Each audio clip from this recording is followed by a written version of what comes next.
नमस्कार। देखिए, आज के इस वीडियो में हम लोग इंडियन ज्योग्राफी को शुरू करेंगे। हर एग्जाम के लिए इंडियन ज्योग्राफी बहुत ज़्यादा इंपॉर्टेंट होता है।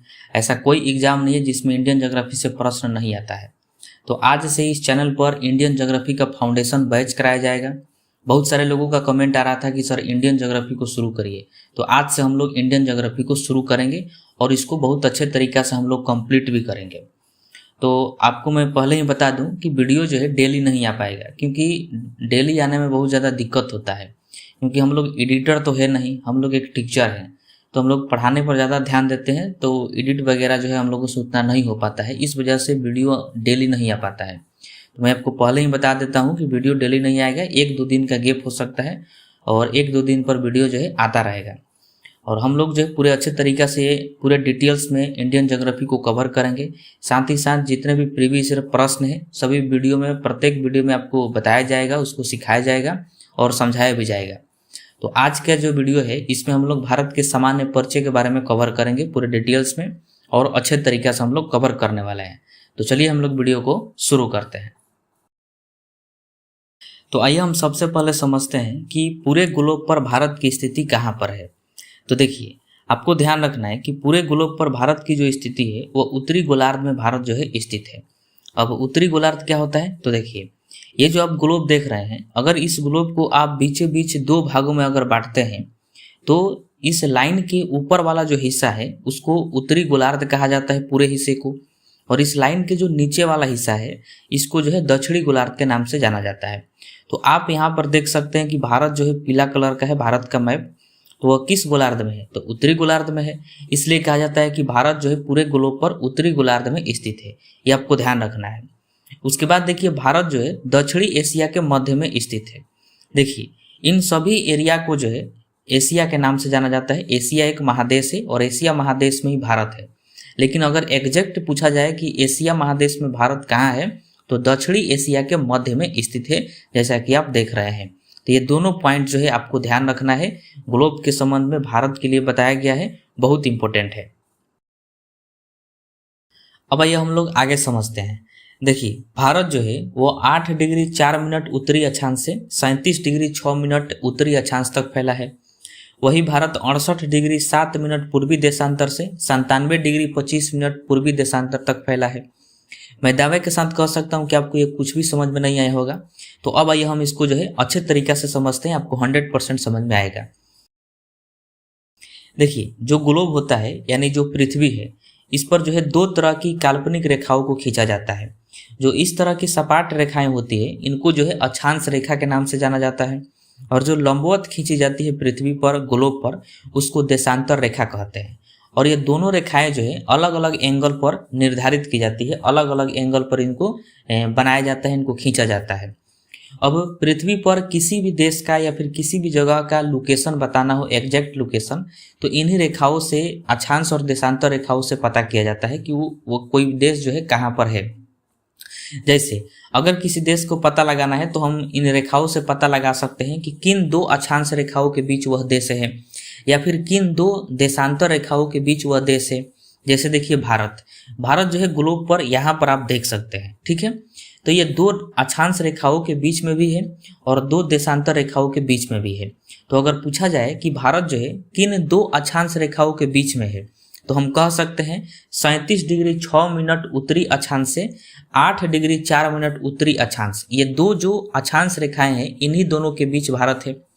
अगर पूछा जाए कि किन 2 देशांतर रेखाओं के बीच भारत है, तो हम ये कह सकते हैं कि 98 डिग्री 25 मिनट पूर्वी देशांतर से 68 डिग्री 60 मिनट पूर्वी देशांतर, इन 2 देशांतर रेखाओं के बीच भारत स्थित है।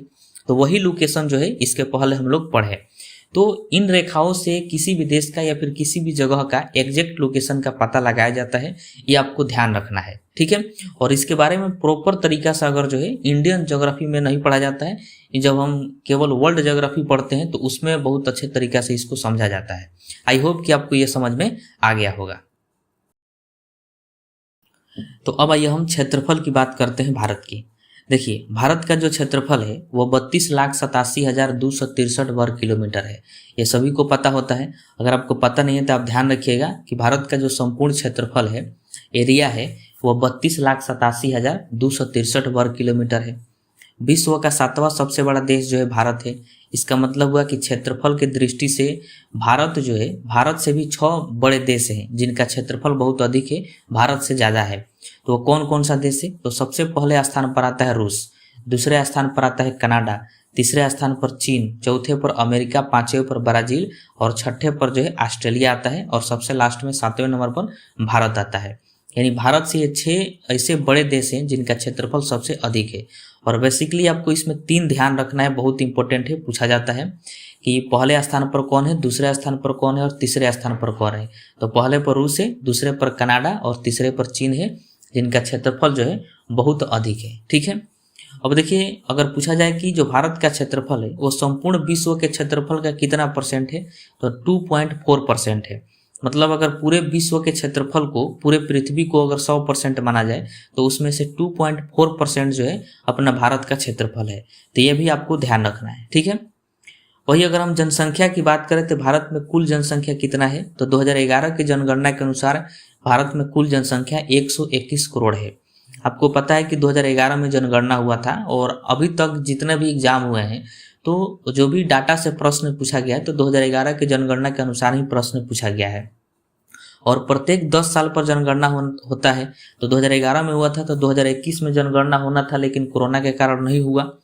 तो अब जो है 2026 में जनगणना हो रहा है, उसका पहला चरण चालू हो गया है और 2027 में दूसरा चरण हो जाएगा और 2027 में जनगणना जो है कंप्लीट हो जाएगा। तो जनगणना के 2011 के अनुसार ही जो भी डाटा है उसको याद करना है। तो 2011 के अनुसार भारत की जो जनसंख्या है वो 121 करोड़ है। लेकिन बहुत सारे अंतर्राष्ट्रीय संस्थाएं हैं जो कि अनुमान लगाई है कि भारत की जनसंख्या कितना है। जैसे अंतर्राष्ट्रीय संस्था की बात करें तो यूनाइटेड नेशन है या फिर यूनाइटेड नेशन पॉपुलेशन फंड है। तो ये सब जो है अनुमान लगाती रहती है देशों की कि कितनी जनसंख्या हुई है। तो इनके द्वारा अनुमान लगाया गया है। तो भारत की अनुमानित जो वर्तमान में जनसंख्या है वो लगभग 147 से 148 करोड़ तक पहुंच गई है, जो कि चीन को पछाड़ दी है। मतलब चीन जो है अब जनसंख्या के मामले में दूसरे नंबर पर आ गया है और भारत जो है पहले नंबर पर आ गया है पूरे विश्व में। तो पूरे विश्व में अगर पूछा जाए कि सबसे अधिक जनसंख्या किस देश का है तो भारत का हो गया है, लगभग 150 करोड़ के आसपास पहुंच चुका है। ठीक है, अब पूछा जाए कि जो 150 करोड़ है ये पूरे विश्व की जनसंख्या का कितना परसेंट है, तो लगभग 18.5% है। ठीक है, लेकिन जो 2011 की जनगणना के अनुसार भारत की जनसंख्या है 121 करोड़, ये पूरे विश्व की जनसंख्या का कितना है, तो वह लगभग 17.5% है।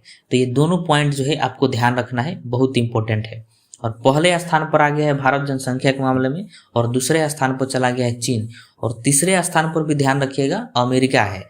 तीसरे स्थान पर कौन हो जाएगा? अमेरिका। ठीक है, तो अभी जो है आपको 2011 की जनगणना का ही डेटा याद रखना है, अनुमानित भी आप याद कर सकते हैं। हालांकि जब जनगणना का रिजल्ट आएगा तो उस समय आपको बताया जाएगा। ठीक है, अब देखिए अगर भारत की हम लंबाई की बात करें, लंबाई का मतलब क्या है कि उत्तर से दक्षिण का विस्तार जो है भारत का कितना है, तो ध्यान रखिएगा उत्तर से दक्षिण विस्तार जो है 3214 किलोमीटर है। यानी हम यह भी कह सकते हैं कि भारत उत्तर से लेकर दक्षिण तक कितना लंबा है, तो 3214 किलोमीटर लंबा है। वही अगर हम पूर्व से पश्चिम का विस्तार की बात करें तो 29 से 33 किलोमीटर है। वेरी वेरी इंपॉर्टेंट है, कई बार ये पूछा गया है कि भारत जो है पूर्व से पश्चिम का विस्तार यानी पूर्व से पश्चिम की लंबाई उसकी कितनी है, तो 29 से 33 किलोमीटर है।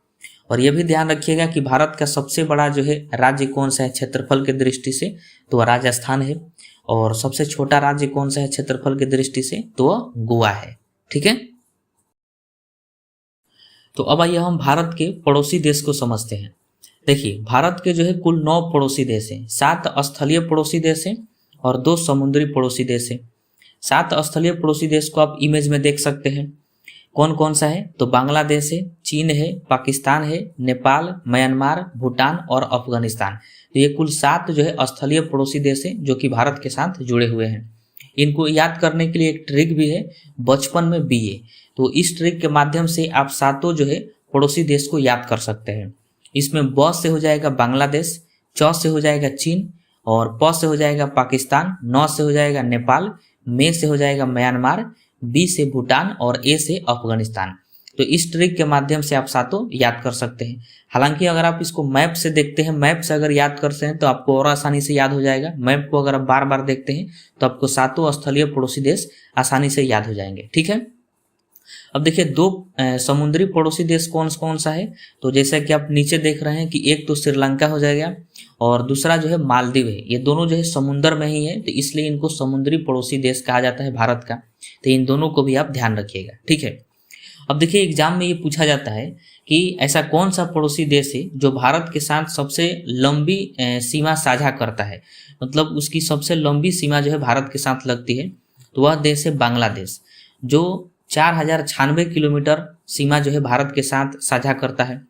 और वही पूछा जाए कि सबसे छोटी सीमा साझा करने वाला कौन सा देश है, कौन सा पड़ोसी देश है, तो वह अफगानिस्तान है। अफगानिस्तान को फिलहाल देखा जाता है वर्तमान में कि वो भारत के साथ 9 के बराबर जो है सीमा साझा करता है। हालांकि यह आप ध्यान रखिएगा कि सबसे छोटी सीमा साझा करने वाला पड़ोसी देश कौन सा है, तो वह अफगानिस्तान है, और सबसे लंबी सीमा साझा करने वाला बांग्लादेश है। तो अब आइए हम भारत के संबंध में कर्क रेखा को समझते हैं। देखिए, अगर आप नहीं जानते हैं तो मैं आपको कर्क रेखा के बारे में बता दूं। इसके पहले ही हम लोग पढ़ें कि जो ग्लोब होता है, जो पृथ्वी होता है, उस पर जो है अक्षांश रेखाओं को खींचा जाता है। जो सपाट रूप में होती है उसी को अक्षांश रेखा कहा जाता है। तो जो बीचों बीच अक्षांश रेखा होती है उसको भूमध्य रेखा कहते हैं। यह 0 डिग्री अक्षांश होता है। और भूमध्य रेखा से जो ऊपर की रेखा है उसी को जो है कर्क रेखा कहा जाता है। और भूमध्य रेखा से जो नीचे की रेखा है उसको मकर रेखा कहा जाता है। तो तीनों रेखाओं को आप लोग ध्यान रखिएगा, ये इंपॉर्टेंट होता है। ठीक है, तो जो भूमध्य रेखा से ऊपर है ये इसी को क्या कहते हैं, कर्क रेखा कहते हैं। और भारत की भी स्थिति देखिएगा कि इसी रेखा के जो है नीचे है। तो ये रेखा जो है भारत से भी होकर पार करती है। तो जब ये रेखा भारत से होकर पार करती है तो भारत को 2 बराबर भागों में बांट देती है। और ये भारत में जो है 8 राज्यों से होकर गुजरती है। तो यही इंपॉर्टेंट प्रश्न पूछा जाता है कि जो कर्क रेखा है वो भारत में कितने राज्यों से होकर गुजरती है, तो कुल 8 राज्यों से होकर गुजरती है और भारत को 2 बराबर भागों में बांटती है। तो वो 8 राज्य कौन कौन से हैं, तो सबसे पहले इसमें आ जाएगा गुजरात, जैसा कि आप इमेज में देख रहे हैं। उसके बाद जो है राजस्थान है, मध्य प्रदेश, झारखंड, छत्तीसगढ़, पश्चिम बंगाल, त्रिपुरा, मिजोरम। तो ये कुल 8 राज्यों से होकर कर्क रेखा जो है भारत में गुजरती है।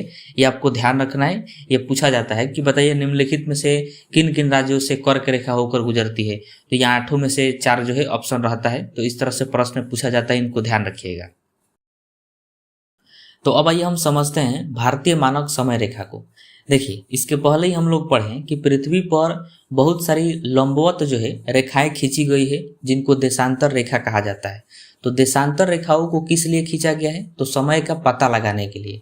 तो ये बहुत सारी देशांतर रेखाओं को खींचा गया है। तो जिस जिस देश से ये देशांतर रेखाएं गुजरी हुई है, जो भी देशांतर रेखाएं गुजरी है, उन देशांतर रेखाओं के माध्यम से उस देश में समय का पता लगाया जाता है। जैसे भारत में भी एक देशांतर रेखा गुजरी है जो कि 82 डिग्री 30 मिनट पूर्वी देशांतर रेखा है। और इसी रेखा को भारतीय मानक समय रेखा कहा जाता है, क्योंकि इसी रेखा के माध्यम से भारत में समय का पता लगाया जाता है। तो ये वेरी वेरी इंपॉर्टेंट है, आपको ध्यान रखना है कि जो देशांतर रेखाएं हैं इनके माध्यम से भारत में जो है समय का पता लगाया जाता है। और जिस देश में देशांतर रेखाएं गुजरी होती है, जो देशांतर रेखाएं गुजरी होती है उसी के माध्यम से उस देश में समय का पता लगाते हैं। तो भारत में भी एक देशांतर रेखा गुजरी है, तो वह जो है 82 डिग्री 30 मिनट पूर्वी देशांतर रेखा है। इसी के माध्यम से भारत में समय का पता लगाते हैं और इसीलिए इसको जो है भारतीय मानक समय रेखा के नाम से जाना जाता है। तो एग्जाम में प्रश्न पूछता है कि जो भारतीय मानक समय रेखा है यानी 82 डिग्री 30 मिनट पूर्वी देशांतर रेखा है, वो भारत में किन राज्यों से होकर गुजरती है। तो ये ध्यान रखिएगा, भारत में यह जो है कुल 5 राज्यों से होकर गुजरती है। और 5 राज्य कौन कौन सा है, जैसा कि आप इमेज में देख रहे हैं। सबसे पहला जो है ऊपर है उत्तर प्रदेश, उसके बाद आपको देखने को मिलेगा मध्य प्रदेश, उसके बाद छत्तीसगढ़, उसके बाद उड़ीसा और सबसे है लास्ट में है आंध्र प्रदेश। तो इन 5 राज्यों से जो है भारतीय मानक समय रेखा गुजरती है, ये ध्यान रखिएगा। अब देखिए, कई बार एग्जाम में प्रश्न पूछा गया है कि जो भारतीय मानक समय रेखा है वो किस शहर से गुजरती है, तो प्रयागराज से गुजरती है, जो कि पहले इसका नाम इलाहाबाद था। तो प्रयागराज या फिर इलाहाबाद के नैनी से होकर गुजरती है। लेकिन कुछ कुछ किताबों में दिया जाता है मिर्ज़ापुर का नाम दिया जाता है कि मिर्ज़ापुर जो शहर है वहाँ से भारतीय मानक समय रेखा सबसे पहले गुजरती है। तो ये भी ध्यान रखिएगा। और राज्य पूछा जाए तो सबसे पहले उत्तर प्रदेश से गुजरती है। ठीक है, तो आई होप कि आपको ये समझ में आ गया होगा। अब ये हम लोग समझते हैं ग्रीनविच माध्य को यानी प्राइम मेरिडियन को। देखिए, पृथ्वी पर जो देशांतर रेखाएं हैं और जो सबसे बीचों बीच देशांतर रेखा है 0 डिग्री, इसी 0 डिग्री देशांतर रेखा को ग्रीनविच माध्य कहा जाता है, क्योंकि इसी 0 डिग्री देशांतर रेखा से पूरे दुनिया में समय की शुरुआत होती है। पूरे दुनिया में टाइम की जो शुरुआत होती है वो 0 डिग्री देशांतर रेखा से ही होती है। अगर 0 डिग्री देशांतर रेखा के हम दाहिने तरफ जाते हैं, राइट साइड में, तो समय जो है बढ़ जाता है, समय धीरे धीरे बढ़ता है। और इस 0 डिग्री देशांतर रेखा के अगर लेफ्ट साइड में आते हैं तो समय धीरे धीरे जो है घटता है।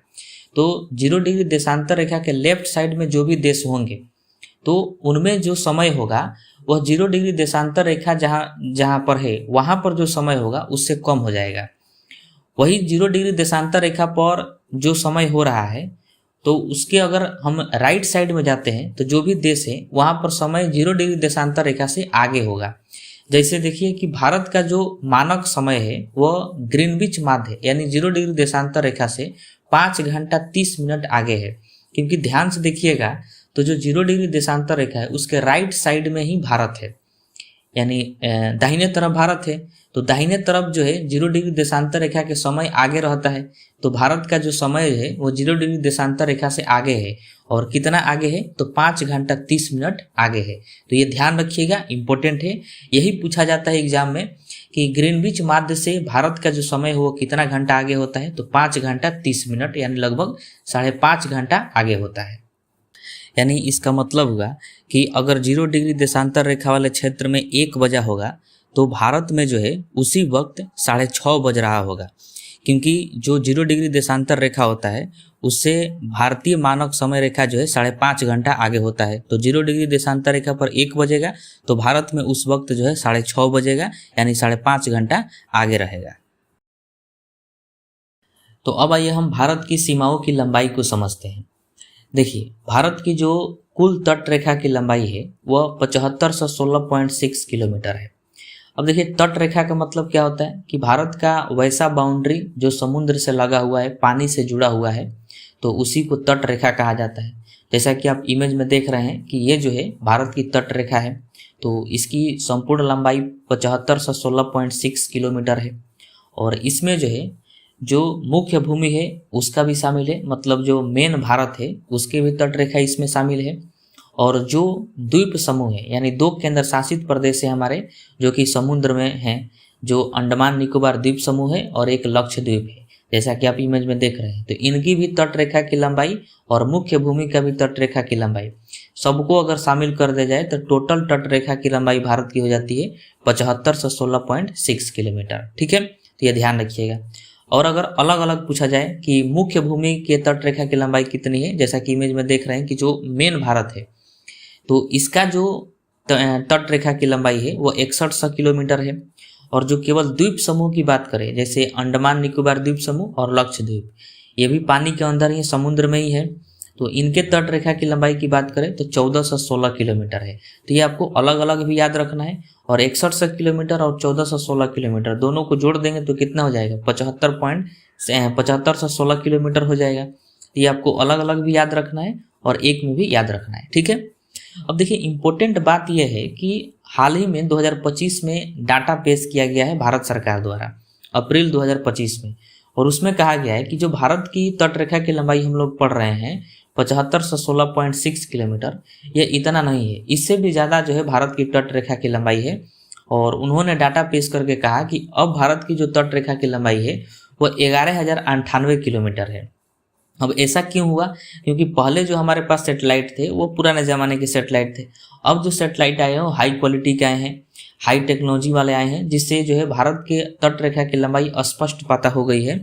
तो इस वजह से तट रेखा की लंबाई जो है बढ़ गई है भारत की, यानी 11,098 किलोमीटर हो गया है नया डाटा के अनुसार तट रेखा की लंबाई। तो ये आपको ध्यान रखना है। ठीक है, अब देखिए, जो मुख्य भूमि है इसकी तट रेखा की लंबाई 6100 किलोमीटर है। किसी किसी किताब में 6100 किलोमीटर देता है, लेकिन एनसीईआरटी जो किताबें हैं उनमें मुख्य भूमि के तट रेखा की लंबाई जो है 5422 किलोमीटर देता है।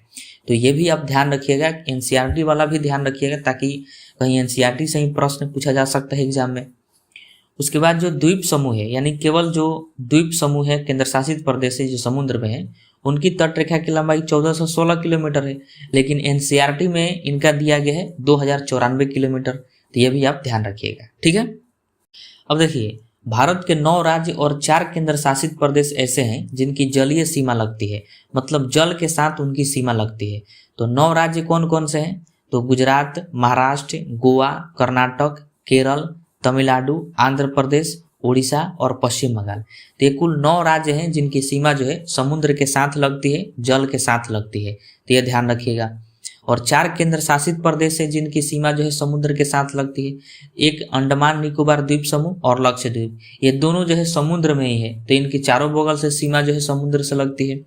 और दूसरा है पुडुचेरी और चौथा है दमन और दीव। तो ये 4 केंद्र शासित प्रदेश भी आपको ध्यान रखना है और 9 राज्य भी ध्यान रखना है, इनकी सीमा समुद्रों से लगती है। अब देखिए, हम लोग भारत की स्थलीय सीमा की बात करते हैं। तो देखिए, भारत की जो स्थलीय सीमा की लंबाई है वो 15,200 किलोमीटर है। जैसा कि आप इमेज में देख रहे हैं, अगर तट रेखा की लंबाई को छोड़ दें तो बाकी के जो रेखा बचे उनको स्थलीय सीमा कहा जाएगा। तो उसकी लंबाई 15,200 किलोमीटर है और ये जो है कुल 7 देशों के साथ ये जुड़ा हुआ है। जैसा कि इसके पहले ही हम लोग पढ़े कि भारत के जो 7 स्थलीय पड़ोसी देश थे, तो उन्हीं के साथ जो है जुड़ा हुआ है। तो ये सभी पॉइंट आपको ध्यान रखना है। अब यह हम भारत के मुख्य बिंदु को समझते हैं। देखिए, मुख्य बिंदु का मतलब क्या है कि जैसे आप देखे होंगे कि अगर आप अपना जमीन जायदाद खेत खलियान नापवाते हैं तो आपका जमीन जहाँ तक पड़ता है तो वहाँ तक जो है आप पिलहड़ गाड़ देते हैं या फिर ईंटा वोटा वहाँ पर हला देते हैं, ताकि आपको पहचान होती रहे कि यहाँ तक हमारी जो है जमीन है। ठीक उसी प्रकार भारत में भी जो है 4 ठो बिंदु बनाए गए हैं चारों दिशाओं में भारत के। सबसे उत्तर में जो बिंदु है उसको उत्तरी बिंदु कहते हैं और उसका नाम जो है इंदिरा कॉल है। तो ये ध्यान रखिएगा, एग्जाम में पूछा जाता है कि भारत का सबसे उत्तरतम बिंदु का नाम क्या है, तो इंदिरा कॉल है। और ये कहाँ पर है, तो सियाचिन लद्दाख में है। ये ध्यान रखिएगा। वही पूछा जाए कि मुख्य भूमि का सबसे दक्षिणतम बिंदु कौन है, मतलब सबसे नीचा, तो उसका नाम है केप कोमोरिन, यह तमिलनाडु में है। यह ध्यान रखिएगा। और ये जो है मुख्य भूमि का दक्षिणतम बिंदु है, ठीक है। उसके बाद पूछा जाए कि सबसे पश्चिमी बिंदु कौन सा है, तो यह गौर मोता है और ये कहाँ है, तो गुजरात में है। उसके बाद पूछा जाए कि सबसे पूर्वी बिंदु कौन सा है भारत का, तो किबुतु है और ये कहाँ है, तो अरुणाचल प्रदेश में है, ठीक है। तो ये मुख्य भूमि के 4 दिशाओं में 4 बिंदु हो गए, उत्तर, दक्षिण, पूर्व, पश्चिम, ठीक है। लेकिन अब पूछा जाता है कि हमारा देखिए एक और भी स्थान है, एक और भी हमारा क्षेत्र है जो अंडमान निकोबार द्वीप समूह है। तो यहाँ पर भी जो है दक्षिणतम बिंदु है, तो उस दक्षिणतम बिंदु का नाम है इंदिरा पॉइंट और ये कहाँ है, तो ग्रेट निकोबार में है। ग्रेट निकोबार का मतलब जो अंडमान निकोबार द्वीप समूह है उसका बहुत सारा भाग है, तो उसी में से एक भाग है ग्रेट निकोबार। तो सबसे दक्षिणतम बिंदु जो है ग्रेट निकोबार में ही है, जिसका नाम है इंदिरा पॉइंट। और मुख्य बिंदु का अगर दक्षिणतम बिंदु पूछा जाए तो केप कोमोरिन है, जो कि तमिलनाडु में है। तो आशा करता हूँ कि आपको ये सभी जो है समझ में आ गया होगा। इसको ध्यान रखिएगा, इंपॉर्टेंट होता है ये, एग्जाम में ये कई बार पूछा गया है। अब ये हम लोग समझते हैं भारत के तटीय मैदान को, बहुत इंपॉर्टेंट है, एग्जाम में इससे प्रश्न बनता है। ध्यान रखिएगा कि भारत में जो है 2 तरह के तटीय मैदान है, एक होता है पूर्वी तटीय मैदान और दूसरा है पश्चिमी तटीय मैदान। और दोनों को हम लोग इस मैप के माध्यम से समझते हैं, इमेज के माध्यम से समझते हैं, आपको अच्छे से समझ में आएगा। देखिए, जो लाल कलर से भुक भुक कर रहा है इसको कहते हैं पश्चिमी घाट, ठीक है। ध्यान रखिएगा, जो लाल कलर से भुक भुका रहा है इसको क्या कहते हैं, पश्चिमी घाट कहते हैं। क्यों कहते हैं, क्योंकि ये पश्चिम की तरफ है इसलिए इसको पश्चिमी घाट कहते हैं। और जो हरा रंग से भुकभुका रहा है इसको पश्चिमी तट कहते हैं, क्योंकि ये पश्चिम में है तो इसलिए इसको पश्चिमी तट कहते हैं। तो देखिए, पश्चिमी घाट और पश्चिमी तट, इन दोनों के बीच जो मैदान है इसको कहा जाता है पश्चिमी तटीय मैदान, ठीक है। वही देखिए इस तरफ जो है ये पूर्व दिशा हो जाएगा। तो जो यहाँ पर लाल कलर से भुकभुका रहा है इसको कहते हैं पूर्वी घाट, ठीक है। और जो हरा रंग से भुकभुका रहा है इसको कहते हैं पूर्वी तट। तो यहाँ पर भी देखिए कि पूर्वी घाट और पूर्वी तट के बीच जो मैदान है इसको पूर्वी तटीय मैदान कहा जाता है, क्योंकि ये पूर्व की तरफ है और ये जो है पश्चिम की तरफ है, इसलिए इसको पश्चिमी तटीय मैदान कहते हैं। ठीक है, तो बहुत इंपॉर्टेंट है, यही पूछा जाता है कि पश्चिमी तटीय मैदान कहाँ पर है। तो पश्चिमी घाट और पश्चिमी तट, इन दोनों के बीच जो मैदान है उसको कहते हैं पश्चिमी तटीय मैदान, और पूर्वी घाट और पूर्वी तट के बीच जो मैदान है इसको कहा जाता है पूर्वी तटीय मैदान। ठीक है, अब आइए हम लोग आगे समझते हैं। देखिए, सभी को पता है कि भारत का जो दक्षिणतम हिस्सा है वह जो है समुद्र से सटा हुआ है, समुद्र के किनारे है, समुद्र से लगा हुआ है। तो जाहिर सी बात है कि जो भारत से समुद्र सटा हुआ है उस समुद्र में जो है भारत का हिस्सा होगा। चाहे पूरे विश्व में कोई भी देश हो जो समुद्र के किनारे है तो उस देश का भी हिस्सा जो है समुद्र में हो जाता है, कुछ हिस्सा उसमें होता है क्योंकि वो समुद्र से सटा हुआ है। अब ऐसा नहीं है कि जो भी देश समुद्र से सटा हुआ है तो समुद्र उसी का हो जाएगा, पूरा समुद्र का हिस्सा जो है उसी के हिस्से में चला जाएगा, ऐसा नहीं होता है। इसके लिए कुछ जो है नियम निर्धारित किए जाते हैं कि कितना दूरी तक उस देश का हिस्सा होगा। तो उसके लिए समुद्र में दूरी को जो है 4 भागों में बांट दिया जाता है। सबसे पहला बेस लाइन होता है, उसके बाद समुद्री सीमा होता है, उसके बाद संलग्न क्षेत्र होता है और उसके बाद जो है अनयन आर्थिक क्षेत्र होता है, जैसा कि आप इमेज में देख रहे हैं। तो इसको हम लोग आसानी से समझते हैं, इसको आप ध्यान से समझिएगा तो आपको 100% समझ में आएगा। जैसे देखिए, भारत का जो दक्षिणतम हिस्सा है वो समुद्र के किनारे है। तो जो भारत का तटीय रेखा है उस तटीय रेखा के पास ही एक बेस लाइन खींचा जाता है। बेस लाइन इसलिए खींचा जाता है क्योंकि बेस लाइन से ही समुद्र में कोई भी दूरी मापना हो तो बेस लाइन से ही मापा जाता है। तो भारत का जो तट रेखा है वहीं पर एक बेस लाइन खींचा गया है, जैसा कि आप इमेज में देख रहे हैं, ब्लू कलर का है, वो बेस लाइन है। ठीक है, अब कोई भी दूरी मापना हो समुद्र में तो बेस लाइन से ही मापा जाएगा। देखिए, बेस लाइन से 12 नॉटिकल मील दूर अगर हम जाते हैं समुद्र में तो उस 12 नॉटिकल मील दूर के क्षेत्र को समुद्री सीमा कहा जाता है। तो ये ध्यान रखिएगा कि जो बेस लाइन है उस बेस लाइन से 12 नॉटिकल मील दूर जो क्षेत्र है उसको समुद्री सीमा कहते हैं। और समुद्री सीमा में जो है सैन्य कार्रवाई का अधिकार होता है। अगर कोई भी देश बिना अनुमति के, बिना किसी तरह का अनुमति लिए ही अगर उस समुद्री सीमा में प्रवेश करता है तो उसको मार गिराने की अधिकार होता है हमारे भारतीय सेना को, कि उसको मार कर ध्वस्त कर सकता है, नष्ट कर सकता है। तो ये आपको ध्यान रखना है। उसके बाद देखिए, बेस लाइन से 24 नॉटिकल मील दूर जाते हैं समुद्र में तो 24 नॉटिकल मील दूर के जो क्षेत्र होता है समुद्र के अंदर तो उसको कहा जाता है संलग्न क्षेत्र। ठीक है, और जो संलग्न क्षेत्र होता है इसमें सीमा शुल्क लगता है। अगर किसी दूसरे देश का जहाज आता है या फिर कोई दूसरा देश का कोई भी चीज़ आता है तो संलग्न क्षेत्र में जब प्रवेश करता है तो वहाँ पर भारत को टैक्स देना होता है। भारत को वो टैक्स देगा, अगर नहीं देता है तो फिर उसको प्रवेश नहीं किया जाएगा। तो संलग्न क्षेत्र ध्यान रखिएगा कि बेस लाइन से अगर हम 24 नॉटिकल मील अंदर जाते हैं समुद्र में तो उसको जो है उस क्षेत्र को संलग्न क्षेत्र के नाम से जाना जाता है। ठीक है, उसके बाद देखिए, बेस लाइन से अगर हम 200 नॉटिकल मील दूर समुद्र में जाते हैं, समुद्र की ओर बढ़ते हैं तो जो 200 नॉटिकल मील दूर क्षेत्र होता है उसको अनयन आर्थिक क्षेत्र कहा जाता है। और अनयन आर्थिक क्षेत्र यह ऐसा क्षेत्र है कि अगर इस क्षेत्र में किसी तरह का पेट्रोलियम मिलता है समुद्र के अंदर, या फिर कोई द्वीप मिलता है, या फिर कोई भी खनिज पदार्थ मिलता है तो वह उस देश का होता है जिस देश का अनयन आर्थिक क्षेत्र है। जैसे भारत का अनयन आर्थिक क्षेत्र होगा 200 नॉटिकल मील दूर तक, तो वहाँ पर जो भी चीज़ें मिलेगी, खनिज पदार्थ मिलेगा, पेट्रोलियम मिलेगा, कोई द्वीप मिलेगा, तो वह जो है भारत का हो जाएगा। ठीक है, तो आई होप कि आपको ये समझ में आ रहा होगा कि भारत का जो तट रेखा है वहाँ से जो है एक उसके नज़दीक ही एक बेस लाइन खींची जाती है और इसी बेस लाइन से सभी दूरियों को मापा जाता है, समुद्र के अंदर मापा जाता है ताकि जितना भी एरिया है वो सब भारत का हो सके। और तो बेस लाइन से जो 12 नॉटिकल मील का क्षेत्र होता है वो समुद्री सीमा कहलाता है। फिर बेस लाइन से जो 24 नॉटिकल मील का क्षेत्र होता है उसको संलग्न क्षेत्र कहते हैं, और बेस लाइन से जो 200 नॉटिकल मील का क्षेत्र होता है उसको अनयन आर्थिक क्षेत्र कहा जाता है। ठीक है, अब देखिए, उसके बाद जो है जो अनयन आर्थिक क्षेत्र है यानी 200 नॉटिकल मील तक की दूरी है वो तो सब के सब भारत का हो जाएगा उसके पहले का। लेकिन 200 नॉटिकल मील के बाद की जो दूरी है वह किसी भी देश का नहीं होता है, वो उस पर जो है अंतर्राष्ट्रीय नियम कानून उस पर लागू होते हैं, उस पर किसी भी देश का अधिकार नहीं होता है 200 नॉटिकल मील के दूर के बाद। यानी जो आप ये देख रहे हैं अनयन आर्थिक क्षेत्र है, इसके बाद जो ये वाला सब एरिया है यहाँ पर किसी का अधिकार नहीं है, भारत का भी अधिकार नहीं है। भारत का अधिकार कहाँ तक है, तो अनयन आर्थिक क्षेत्र तक ही है, यहीं पर वो जो चाहे वो कर सकता है, इसके बाद जो है वो कुछ नहीं कर सकता। तो इसलिए इस क्षेत्र को जो है हाई सी कहा जाता है, यानी उच्च सागर कहा जाता है। तो उच्च सागर में किसी का भी अधिकार नहीं होता है, इस पर अंतर्राष्ट्रीय कानून लागू होता है। ठीक है, यह ध्यान रखिएगा। अब इम्पोर्टेंट एक ध्यान रखिएगा कि 1 नॉटिकल मील बराबर जो है 1.852 किलोमीटर होता है, और समुद्र में जो दूरी मापा जाता है वो नॉटिकल मील में ही मापा जाता है। ठीक है, तो आई होप कि मैंने आपको जितना भी बताया, जितना भी समझाया, आपको समझ में आया होगा। इस पर भी अगर समझ में नहीं आया है तो आप नीचे कमेंट बॉक्स में बता सकते हैं, मैं उसका जवाब देने का प्रयास करूंगा, अच्छे से उसको समझाने का प्रयास करूंगा। ठीक है, अब आइए हम लोग प्रीवियस ईयर इंपॉर्टेंट प्रश्न को देखते हैं जो कि इम्पोर्टेंट है।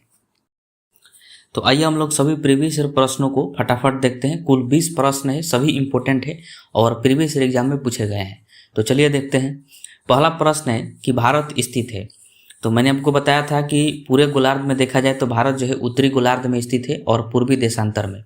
तो इसका right answer option number A हो जाएगा, उत्तरी गोलार्ध एवं पूर्वी देशांतर। उसके बाद है कि भारत की आकृति कैसी है। तो ध्यान रखिएगा, भारत की जो आकृति है वो त्रिकोणीय है, जैसा कि आप लोग देखे होंगे भारत के मैप को, वह त्रिभुज की तरह है। तो इसका right answer option number A हो जाएगा। उसके बाद प्रश्न है कि भारत का कुल क्षेत्रफल कितना है। तो 32,87,263 वर्ग किलोमीटर है, right answer option number A हो जाएगा। उसके बाद प्रश्न है कि भारत का उत्तर से दक्षिण में विस्तार कितना है। तो बताइए आप लोग, मैंने आपको बताया था कि भारत का उत्तर से दक्षिण में विस्तार जो है 3214 किलोमीटर है। तो right answer option number A हो जाएगा।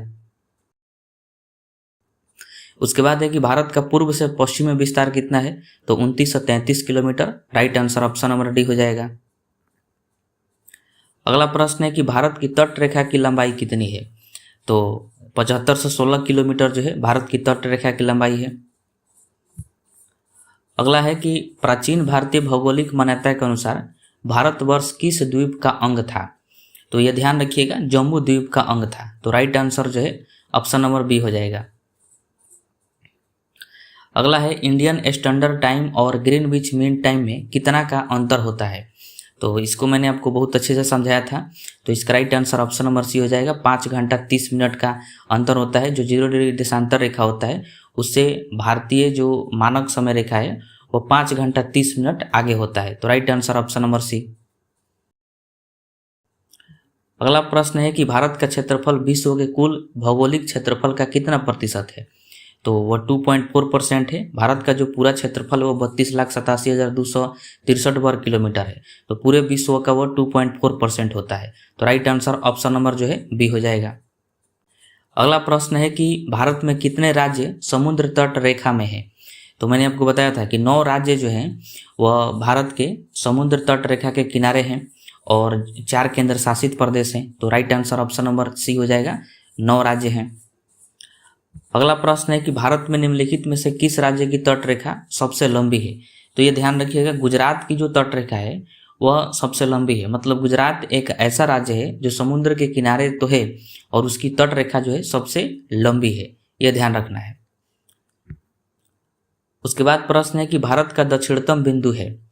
तो देखिए, जब अगर केवल कहे दक्षिणतम बिंदु तो आपको इंदिरा पॉइंट मारना है, जो कि अंडमान निकोबार द्वीप समूह का जो एक भाग है ग्रेट निकोबार, तो उसका दक्षिणतम बिंदु इंदिरा पॉइंट हो जाएगा। लेकिन अगर कहे कि मुख्य भूमि के, भारत के मुख्य भूमि का दक्षिणतम बिंदु कौन सा है, तो फिर केप कोमोरिन हो जाएगा, जो कि तमिलनाडु में है, हम लोगों ने पढ़ा है। उसके बाद प्रश्न है कि इंदिरा पॉइंट का अन्य नाम क्या है। तो ध्यान रखिएगा, इंदिरा पॉइंट का अन्य नाम जो है पिग्मेलियन पॉइंट है। तो इसका right answer option number C हो जाएगा। पिग्मेलियन पॉइंट कहिए या फिर इंदिरा पॉइंट कहिए, बात एक ही है। उसके बाद प्रश्न है कि भारत की सबसे लंबी अंतर्राष्ट्रीय सीमा किस देश के साथ लगती है। तो बांग्लादेश के साथ लगती है। बांग्लादेश जो है सबसे अधिक हमारे देश के साथ सीमा साझा करता है। तो right answer option number D हो जाएगा। सभी प्रश्न इंपॉर्टेंट है। भारत की मुख्य भूमि की दक्षिणतम सीमा क्या है। तो देखिए, मुख्य भूमि की दक्षिणतम सीमा के बारे में मैंने आपको बताया था, 8 डिग्री 4 मिनट उत्तरी अक्षांश। Right answer option number C हो जाएगा। उसके बाद प्रश्न है कि भारतीय मानक समय आधारित है। तो ध्यान रखिएगा, right answer option number C होगा, 82 डिग्री 30 मिनट पूर्वी देशांतर। मैंने आपको बताया था कि भारतीय मानक समय रेखा जो है इसी रेखा के तहत भारत में समय का निर्धारण किया जाता है। तो right answer option number C हो जाएगा। उसके बाद प्रश्न है कि बांग्लादेश से किस राज्य की सीमा नहीं लगती है। तो देखिए, असम की सीमा जो है बांग्लादेश से लगती है, मेघालय की भी लगती है, त्रिपुरा की भी लगती है, लेकिन मणिपुर का नहीं लगता है। तो right answer option number C हो जाएगा। मणिपुर का जो है सीमा बांग्लादेश से नहीं लगता है। अगला प्रश्न है कि निम्नलिखित में से किस राज्य से होकर कर्क रेखा नहीं गुजरती है। ध्यान रखिएगा, पूछ रहा है कि नहीं गुजरती है। तो देखिए, झारखंड से भी गुजरती है, गुजरात से भी गुजरती है, मध्य प्रदेश से भी गुजरती है, लेकिन उत्तर प्रदेश से नहीं गुजरती है। आपको कमेंट बॉक्स में बताना है कि भारत में कुल कितने राज्य से कर्क रेखा जो है होकर गुजरती है। उसके बाद प्रश्न है कि क्षेत्रफल की दृष्टि से विश्व का तीसरा सबसे बड़ा देश कौन सा है। तो चीन है, और पहला देश जो है रूस है, दूसरा देश कनाडा हो जाएगा और तीसरा चीन हो जाएगा। मैंने आपको बताया था कि कुल आपको 3 जो है याद रखना है सीरियल नंबर से, और 7वें नंबर पर भारत आता है, तो ये भी ध्यान रखना है। और सबसे लास्ट प्रश्न है कि भारत का सबसे पश्चिमी भाग कौन सा है। इसका आंसर आप जो है नीचे कमेंट बॉक्स में बताइएगा।